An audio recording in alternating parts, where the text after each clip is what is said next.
Hello dear students, आज की class में हम पढ़ना शुरू करेंगे बॉयलर फीड वाटर और बॉयलर ट्रबल्स। ठीक है, तो सबसे पहले बॉयलर क्या होता है। अगर हमने बोला बॉयलर तो आपको क्या समझ में है, जिसमें वाटर बॉयल होता है। तो ये जिस बॉयलर की बात कर रहा है वो बहुत बड़े बड़े इंडस्ट्रियल बॉयलर्स हैं जहाँ पे पानी गर्म किया जाता है। पानी को बॉयल करने से स्टीम जनरेट होती है क्या, और अगर स्टीम जनरेट हो रही है तो वो स्टीम कहीं पे यूज़ की जा सकती है। अगर आपको ध्यान होगा, आपने स्टीम इंजन के बारे में सुना है ना। तो अगर स्टीम इंजन बन सकते हैं स्टीम से, तो स्टीम इसका मतलब यूजफुल है। इसका मतलब उसमें जो एनर्जी है, थर्मल एनर्जी, उसे आप यूज कर सकते हो कहीं ना कहीं।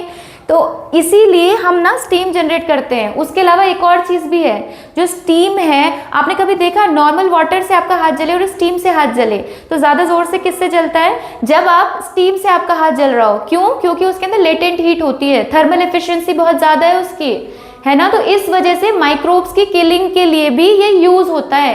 क्या यूज़ होता है हमारे पास? जो स्टीम है, तो उस प्रोसेस को बोलते हैं हम स्टरलाइजेशन। ऐसे ही बहुत सारे पर्पस होते हैं हमारे पास जो स्टीम होती है उसके। इसलिए इंडस्ट्रीज होती हैं जहाँ पर स्टीम जनरेशन किया जाता है। तो वहाँ पे जो बड़े बड़े बॉयलर्स होते हैं स्टीम जनरेट करने के लिए, है ना, हम उनकी बात कर रहे हैं। समझ गए? तो अब नेक्स्ट टॉपिक आता है बॉयलर। समझ में आ गया ना, कहाँ है, क्या यूज हो रहा है। ओके, तो बॉयलर फीड वाटर बेसिकली वो वाटर है जिसे हम इंडस्ट्रियल बॉयलर्स में यूज कर सकते हैं स्टीम जनरेशन के पर्पस के लिए। ठीक है, उसे हम बॉयलर फीड वाटर कहते हैं। अब जैसे पोर्टेबल वाटर के लिए हमने कहा था कुछ प्री रिक्विजिट है, कुछ रिक्वायरमेंट्स हैं, वो होनी जरूरी हैं, तभी हम उसे पी सकते हैं। वैसे ही बॉयलर फीड वाटर भी एक ऐसा वाटर उसके लिए भी जो कैरेक्टरिस्टिक या रिक्वायरमेंट होती है वो भी कुछ फिक्स रिक्वायरमेंट होती है जो हमें याद रखनी है। अब हम कंपेयर करते हुए चलते हैं। आपको याद है हमने बोला था पोर्टेबल वाटर का टीडीएस लेस देन 500 ppm होना चाहिए। यहाँ जो हमारे पास बॉयलर फीड वाटर है, इसका जो टीडीएस होता है ना हमारे पास, वो क्या होना चाहिए? Less than 0.2 ppm। ये ध्यान रखेंगे, कितना? Less than 0.2 ppm। दूसरी जो चीज़ है टीडीएस के बाद वो आती है हमारे पास, इसमें ये जो पीएच है वो पीएच कैसा रहना चाहिए? तो इसका पीएच रहना चाहिए 8 to 9। 8 to 9 आपको पता है ये अल्कलाइन रेंज में, स्लाइटली अल्कलाइन है, तो यानी कि इसका अल्कलाइन पीएच होना चाहिए, ये एसिडिक में नहीं हो, क्योंकि अगर वो एसिडिक होगा तो कोरोजन करेगा और भी तरीके की परेशानी कॉज कर सकता है। ठीक, अच्छा, जो हमने पोर्टेबल वाटर पढ़ा था शायद हम उसमें पीएच का पॉइंट स्किप कर गए हैं, तो वो स्लाइटली एसिडिक से स्लाइटली अल्कलाइन चल सकता है हमारे पास, यानी कि 6.5 से 8.5 होता है। यहाँ कितना है? 8 to 9। और अगर ये अल्कलाइन है तो अल्कलिनिटी के लिए कुछ आयंस रिस्पॉन्सिबल होते हैं क्या? यस, अल्कलिनिटी के लिए आयन रिस्पॉन्सिबल होते हैं हाइड्रोक्साइड, रिस्पॉन्सिबल होते हैं कार्बोनेट्स, रिस्पॉन्सिबल होते हैं बाइकार्बोनेट्स। तो ये बात हम याद रखेंगे, अल्कलिनिटी के लिए रिस्पॉन्सिबल है। तो ये जो OH वाली अल्कलिनिटी होती है ना, इसको हम कास्टिक अल्कलिनिटी कहते हैं। और जो ये CO3-2 वाली अल्कलिनिटी है, इसे हम बोलते हैं सोडा अल्कलिनिटी। तो अगर ये अल्कलाइन है तो ये कितना तक रह सकता है, कभी पीएच इससे और ज्यादा ना हो जाए, तो वो क्या होता है वैल्यू? तो हमें याद रखना है, जो हमारे पास कास्टिक अल्कलिनिटी होती है वो वैल्यू होती है 0.15 से 0.45 ppm। इससे ज्यादा नहीं होनी चाहिए, समझ रहे हैं ना। दूसरी बात, अभी हमने बोला था सोडा अल्कलिनिटी, सोडा अल्कलिनिटी, और ये जो वैल्यू होती है आपकी 0.45 से 1 ppm तक। ठीक, नेक्स्ट जो पॉइंट आता है आपके पास वो होता है एक्सेस सोडा ऐश। देखिए ये है कार्बोनेट जिसकी हम बात कर रहे हैं, इसकी वजह से एल्कलिनिटी सोडा एल्कलिनिटी है। जो ऐश हम बात कर रहे हैं वो हम बोलते हैं सोडियम कार्बोनेट को, Na2CO3 को, ये याद रखना है। तो ये जो हमारे पास सोडा ऐश होता है, इसकी जो वैल्यू है वो रेंज कर सकती है, वेरी कर सकती है, मतलब 0.3 से 0.55 ppm। एंड लास्ट में जो इम्पॉर्टेंट चीज़ है वो है आपके पास डिजॉल्व्ड ऑक्सीजन। अब आप ये कहेंगे कि वाटर में ऑक्सीजन क्या परेशानी करने वाली है, तो इससे पहले हमने एक सीरीज पढ़ी है जिसमें हमने कोरोजन देखा था। तो ऑक्सीजन कोरोजन में पार्टिसिपेट करता है, आपको पता होगा, ऑक्सीडेशन इज कोरोजन। तो अगर ऑक्सीजन ज्यादा होगी तो बॉयलर मटेरियल कोरोड हो जाएगा, समझ रहे हैं इस बात को। तो इसीलिए कोरोजन से बचाने के लिए ऑक्सीजन का लेवल भी फिक्स रहना चाहिए, कम होना चाहिए, और वो वेरी करता है 0.02 ppm से भी नीचे, मतलब लेस देन 0.02 ppm। तो ये सारी जो क्वालिटीज है ये हमारे पास बॉयलर वाटर में होनी चाहिए, नहीं तो बहुत सारी परेशानियां होंगी, ध्यान रखना है इस बात को।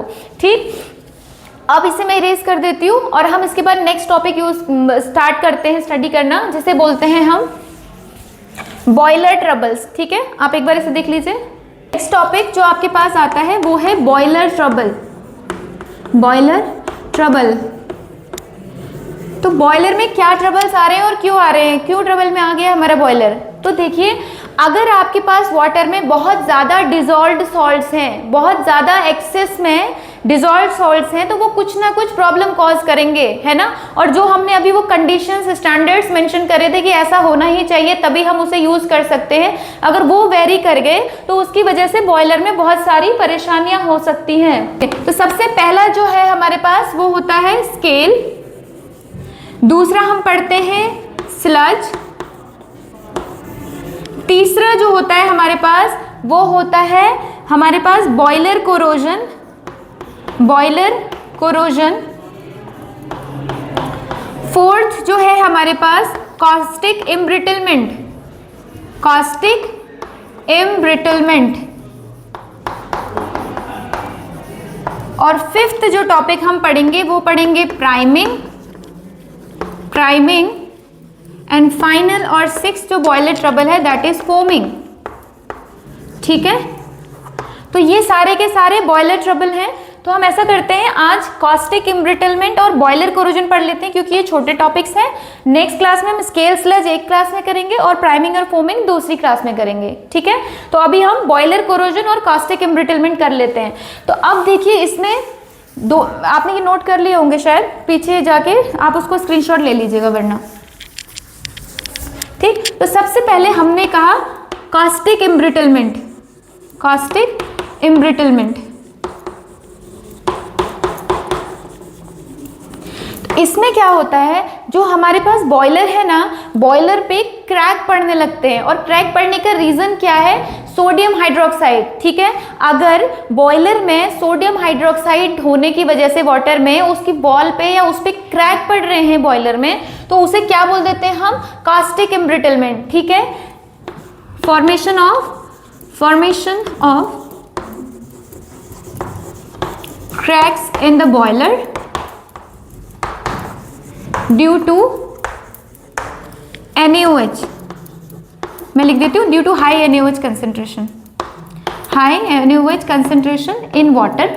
तो इसे क्या कह दे रहे हैं हम, इसे हम कह दे रहे हैं कॉस्टिक इम्ब्रिटलमेंट। ध्यान रहेगी ये बात। ओके, तो अब लेकिन हम ये कह रहे हैं वाटर में कहाँ से आई है ये NaOH, तो याद रखिएगा, जब ना हमारे वाटर बहुत ज़्यादा हार्ड होता है, उसे बॉयलर में लाके ना हम उसे ट्रीट करते हैं कार्बोनेट से। अभी हम इंटरनल ट्रीटमेंट मेथड पढ़ेंगे ना, तो वहाँ पे ये यूज़ होगा, उसे हम बोलते हैं कार्बोनेट कंडीशनिंग, जहाँ पे हम Na2CO3 ऐड कर रहे हैं। अगर उसकी कंसंट्रेशन हाई हो जाती है ना, तो वो वाटर से रिएक्ट करके क्या बना देता है, सोडियम हाइड्रोक्साइड। यानी कि मैंने कहा Na2CO3 हमारे पास था, ये किससे रिएक्ट करा, वाटर से, वाटर में रिएक्ट करके इसने क्या बना दिया, NaOH। ये क्या करेगा, अब ये बॉल पे जाएगा, बॉयलर में जाएगा और उसके मटेरियल को खराब करेगा, क्रैक पड़ने लगेंगे। तो इसे हम क्या बोल रहे हैं, caustic embrittlement, formation of crack in the boiler due to the NaOH, high concentration of NaOH in water is known as caustic embrittlement. ठीक, तो ये है इसकी प्रॉब्लम कि Na2CO3 जो हम यूज कर रहे होते हैं वाटर सॉफ्ट करने के लिए, वो ये प्रॉब्लम कॉज करता है, NaOH बनाता है। अब ये बताइए, इसकी वजह से परेशानी क्या हो रही है, बॉयलर में क्रैक पड़ेगा तो लीकेज हो जाएगा, है ना, स्टीम जनरेट कर रहे हो, आपको तो चाहिए कि हर एक वॉल सील्ड रहनी चाहिए। क्रैक पड़ेंगे तो होल हो सकते हैं और उससे क्या हो सकता है, आपके पास स्टीम एस्केप आउट हो सकती है। तो ये तो बहुत बड़ी परेशानी है ना। तो इसीलिए कॉस्टिक इम्ब्रिटलमेंट क्या क्या प्रॉब्लम कॉज कर सकता है, क्रैक हो सकते हैं, लीकेज हो सकता है और भी परेशानी। अब जो नेक्स्ट पॉइंट हम पढ़ते हैं वो है इसके प्रिवेंशन। तो देखो, परेशानी जो कॉज था उसी से हम उसका हल निकाल लेते हैं। वैसे ही तो जैसे Na2CO3 की वजह से अगर ये हो रहा है तो हम क्या कर सकते हैं, Na2CO3 को यूज करना छोड़ दें, उसकी जगह हम सोडियम फॉस्फेट यूज कर लें, है ना।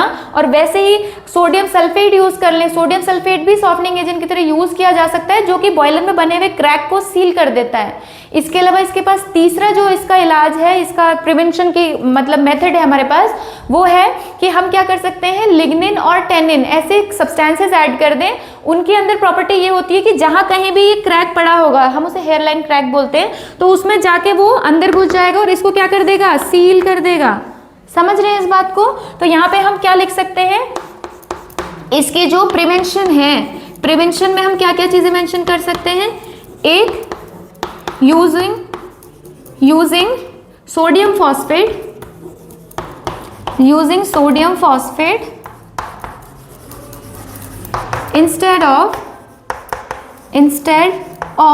sodium sulfate, sodium carbonate actually, sodium carbonate for water conditioning, ठीक है। वाटर की कंडीशनिंग के लिए जो हम यूज कर रहे थे सोडियम कार्बोनेट, उसकी जगह हम सोडियम फॉस्फेट यूज कर लेंगे, ठीक। अब दूसरा पॉइंट क्या हो सकता है? Using tannin and lignin which बोल सकते हैं which seal the hairline cracks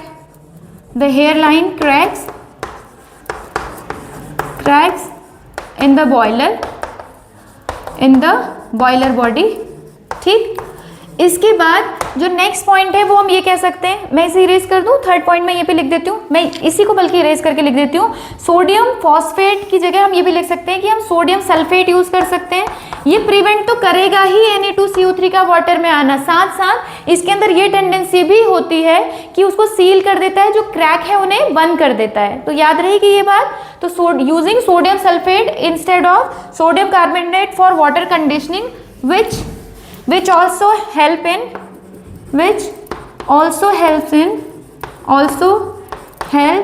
in sealing the cracks, ठीक। यहां तक क्लियर है? तो ये 3 पॉइंट है जो इसके प्रिवेंशन में हम बोल सकते हैं कि हम इस तरीके से इसे बचा सकते हैं कॉस्टिक एम्ब्रिटलमेंट से।